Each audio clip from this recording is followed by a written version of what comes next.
banji nnyo mubaddeyo papa Misa Kisemakula sijja kwogera mannya abamu sijja boogera kate munyigire Nina Rose Honorable to be mwamulabye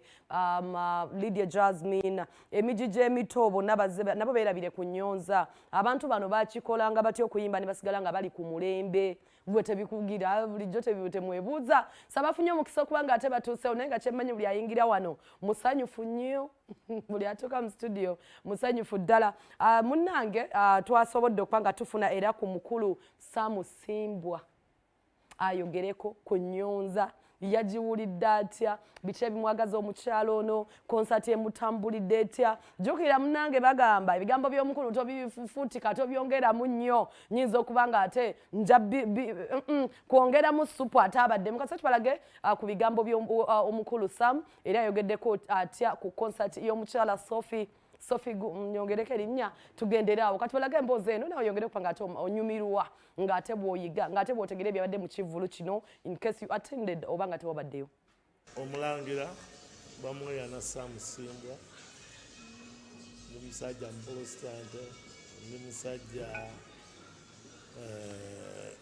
mufumbo era nze bba wa Sophie Nantonga lwaki banneebuuza Sophie namuwasa nenkola okwanjula makunale nenteekako buli kimu nemuleetera emmotoka eri ku kaliya buli kimu nenkikola ente ze batamanyi biki abantu bandaba okwanjula kwali mu kisaawe kiramba kati lwaki banneebuuza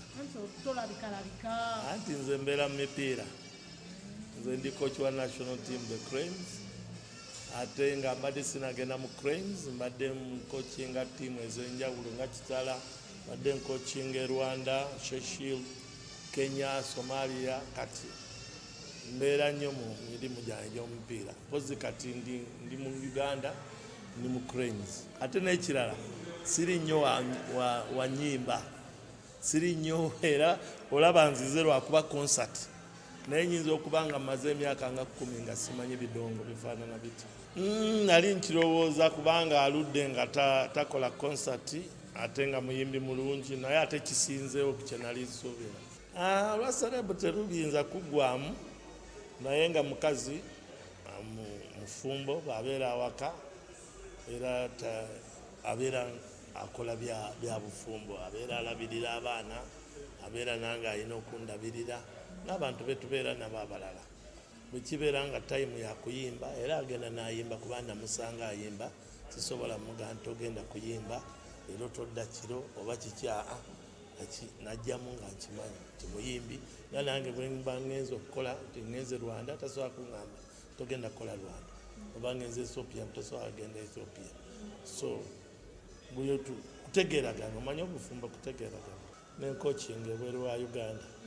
naye agenda n'ayimba ebweru wa Uganda agenda America agenda South Africa agenda Dubai agenda Bungereza n'ensi endala kakati bw'onoogamba onoogenda naye buli kanaku